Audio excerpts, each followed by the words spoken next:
don't like lose the weight and then become happy. Let's dig into this. You actually do the work for inner peace and happiness, including emotional intelligence and having healthy empathy for others. It's an inside job first, and then the weight gain comes. It's kind of like, how do I make money from a place of struggle instead of a place of openness, right? Scarcity versus love. So can you unpack that a little bit more for people that haven't heard this concept of like happiness and weight gain, happiness and weight loss?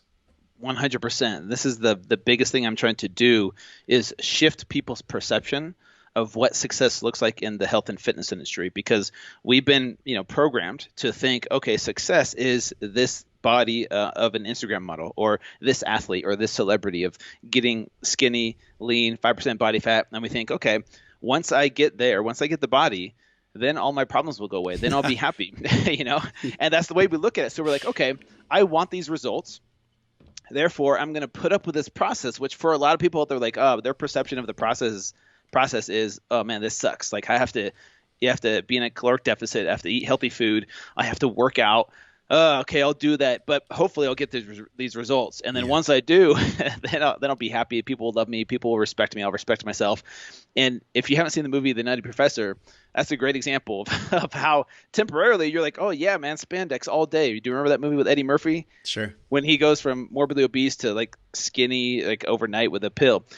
And it's a temporary thing for sure. But if you're not fulfilled on the inside, first and foremost, I promise you, once you get the body, you're still going to be missing something. And just like people who chase after money, we know that's a myth. People who think, okay, if I have $5 million or $10 million, maybe one of these outside things in this world will fix my brokenness, my quote unquote brokenness. Yep. And that's what I'm trying to do, is help shift people's perception to learn how to operate out of a place of self-love instead of self-hate.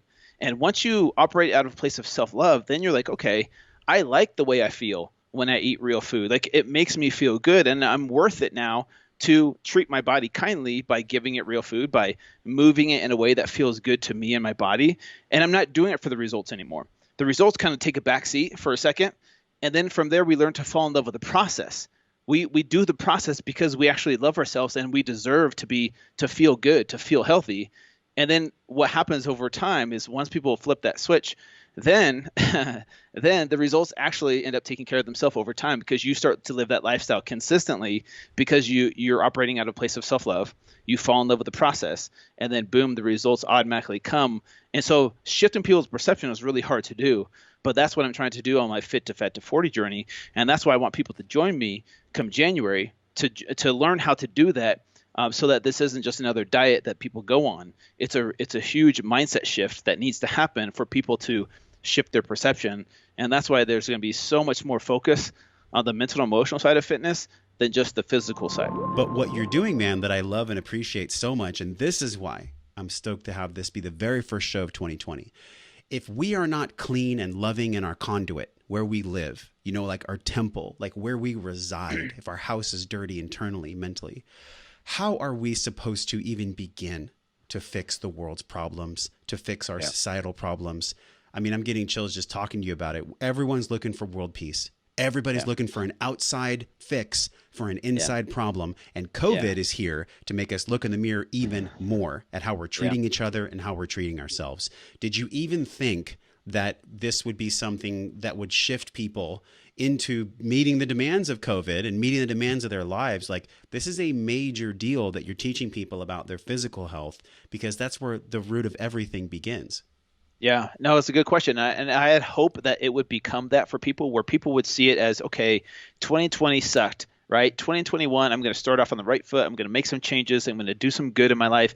And what a better way, or there's not really a better way than to take care of your physical health. But you could go do any program out there. You could do any diet, take any supplement. That's not what's going to fix it, right? You said outside fix for an inside problem. Yeah. So I'll give people the physical stuff, like the physical tools that we need to make those changes. But the biggest thing that has to happen is that mindset shift. And that's where people don't really understand or know how to do that, because they look at physical transformation as just physical. And yes, if you break it down, yes, you eat less calories, you work out, that changes your body, but it's so much more of an emotional journey for people, and that's what derails them. Yep. Is because when it gets too hard, when doing that process that we talked about, like we talked about, gets too hard for them, then they're like, you know what, this isn't worth it, or they find a way to escape and say, no, this is too hard for me. I'm not seeing the results I want, so I'm just going to go back to my old ways. And that's the key to making a true lifestyle change, is helping people shift their perception, make that mindset shift, so that they don't see this as a punishment. They don't see this as a chore that they have to do to get this result, to be happy. Does that make sense? Man, it's crystal clear, because I think so many people, when they even look at the word diet, right? DIE, is people feel like they're going to die when they do a diet. And by the way, what we're talking about is Fit2Fat2Fit.com/back2fit. So Fit2Fat2Fit.com/back2fit. That's the conversation we're having. So go there if you're watching this on YouTube. If you've been lacking in your spiritual development, you've been knowing that for years you're not loving your wife or your husband, you've been looking down at your belly and you've been seeing it screaming out to you for attention. If you don't take control of this now, with all the onslaught of the additional stress that 2021 is going to bring, you are basically saying that you don't care. And apathy is one of the lowest human emotions. So everyone, please take a deep breath. It's okay. I'm not saying that you need to shame yourself. What I'm saying is wake the fuck up here. And that's not coming from my ego. That's coming from my heart. Now is the time to take a breath, pull back from the veil, and see things for how they really are. Because we have been lied to in the fitness industry. We have been lied to by our parents, and we love them because they did the best they could. We have been lied to by college. We have been lied to, Drew. So thank you for bringing in this narrative of truth. And how do you believe this will guide us in 2021 with everything you're doing with this journey, this back to fit? Like you said, thank you for letting me speak, by the way. No, and that's perfect, because it ties in with my message of empathy. Yes. I'm on a mission to disrupt the fitness industry by leading with empathy first, and a better understanding on the mental and emotional side, so that people don't view physical transformation as this chore, this punishment that they have to go through, because society accepts this belief or this myth that you have to look a certain way to be loved. My hope is that people will wake up, and I feel like we can do that by leading with empathy first, but empathy with boundaries.